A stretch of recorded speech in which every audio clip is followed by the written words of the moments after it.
This channel does not promote any violent, harmful, or illegal activities. All content provided by this channel is meant for an educational purpose only. এই মুহূর্তে breaking news, great eastern trading company দিচ্ছে festive sale offer. Lucky draw কন্টেস্টে পেতে পারেন গাড়ি, two wheeler, LED TV, electric kettle, mixer grinder এবং আরো অনেক কিছু। 65% ডিসকাউন্টের সাথে 20% ক্যাশব্যাক, এছাড়াও একটা ইএমআই ফ্রি, আকর্ষণীয় এক্সচেঞ্জ অফার, 10 কোটিরও বেশি উপহার ও ক্যাশব্যাক। এই সুযোগ হাতছাড়া করবেন না। আজই আসুন আপনার নিকটবর্তী গ্রেট ইস্টার্ন ট্রেডিং শোরুমে। খুশির 100 দিন কাটুক গ্রেট ইস্টার্নের সাথে। এবার আইএসএফ এর নেতার বিরুদ্ধে তোলাবাজির অভিযোগ ভাঙড়ে, দোকান সংস্কারের অনুমতি করিয়ে দেওয়ার নামে টাকা তোলার অভিযোগ ভাঙড়ের পাগলাহাটে। কথা বলবো আমাদের প্রতিনিধি সত্যজিৎ আমাদের সঙ্গে রয়েছে। সত্যজিৎ, এই অভিযোগ তো সামনে আসছে, কিন্তু এই অভিযোগের সত্যতা কতটা রয়েছে, খতিয়ে দেখা হচ্ছে কি?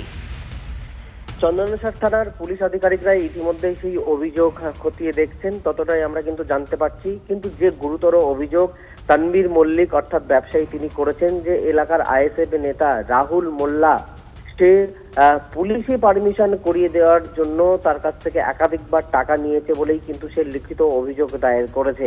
এবং তার পরিষ্কার অভিযোগ, তিনি একেবারে বাসন্তী হাইওয়ের উপর পাগলাহাটে তার একটা রেস্টুরেন্টের দোকান, সেটা সংস্কারের জন্য যখন থানাতে যান, থানা থেকে পঞ্চায়েতের পারমিশনের কথা বলেন, কিন্তু রাহুল তাকে আশ্বস্ত করেন যে থানার পারমিশন নিয়েই সে কাজ করতে পারবে এবং তার বিনিময়ে টাকা দিতে হবে। এবং সে একাধিকবার বেশ কিছু কয়েক হাজার টাকা দিলে সেই টাকা নিয়ে তার সঙ্গে প্রতারণা করা হয়েছে বলেই কিন্তু আমরা জানতে পারছি। এবং এই ঘটনাকে কেন্দ্র করেই কিন্তু ইতিমধ্যে রাজনৈতিক রং লেগেছে, সুর চড়েছে। তৃণমূল যেমন আইএসএফ কে দুষছেন, অপরপক্ষে আইএসএফ এর উপর অভিযোগ, যে সেই অভিযোগ কিন্তু তারা অস্বীকার করেছে এবং ঘটনার তদন্ত ইতিমধ্যে শুরু করেছে চন্দনেশ্বর থানার পুলিশ আধিকারিকরা। বেশ, ধন্যবাদ সত্যজিৎ।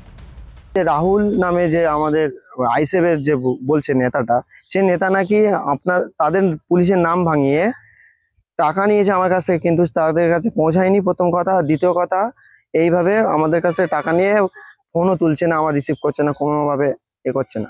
আমি যেহেতু চাইছি, আমাদের এলাকার বিধায়ক নওশাদ সিদ্দিকী ভাইজান বলে সবাই ডাকে, তো ভাইজানকে আমার কাছে একটাই অনুরোধ, আপনার দলে যে এইভাবে বিভ্রান্ত করার যে লোকগুলো আছে একটু নজর রাখুন, কারণ আপনাদের এরকম দলের লিডারের কিছু লোকের জন্য আমাদের সাধারণ মানুষের খুব প্রবলেম ফেস করতে হচ্ছে।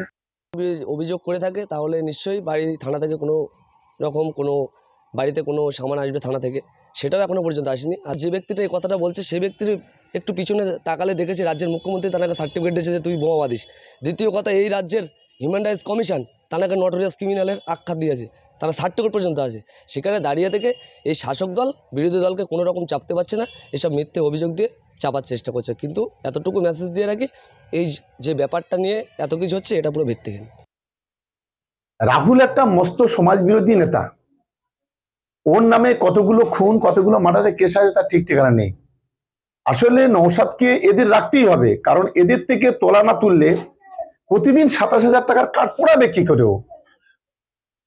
আমি গোটা ভাঙড়বাসীর কাছে অনুরোধ করব, এই চোর ডাকাত সমাজ বিরোধীগুলি তাড়ান। রাহুল হচ্ছে প্রাণগঞ্জ অঞ্চলের নেতা, এবং তার যদি অভিযোগ প্রাণগঞ্জ থেকে হতো তাহলে একটা খতিয়ে দেখার বিষয় ছিল। কিন্তু যেহেতু পাগলাহাট নারায়ণপুর অঞ্চলে তার সেরকম কোনো প্রভাব প্রতিপত্তি বলি আর যোগাযোগ বলি বা সাংগঠনিক কোনো দায়িত্ব বলি সেরকম কিছু নেই। তাহলে সেই জায়গা থেকে এই অভিযোগটা আমার তো মনে হচ্ছে সম্পূর্ণ ভিত্তিহীন, কিন্তু আমরা খতিয়ে দেখব।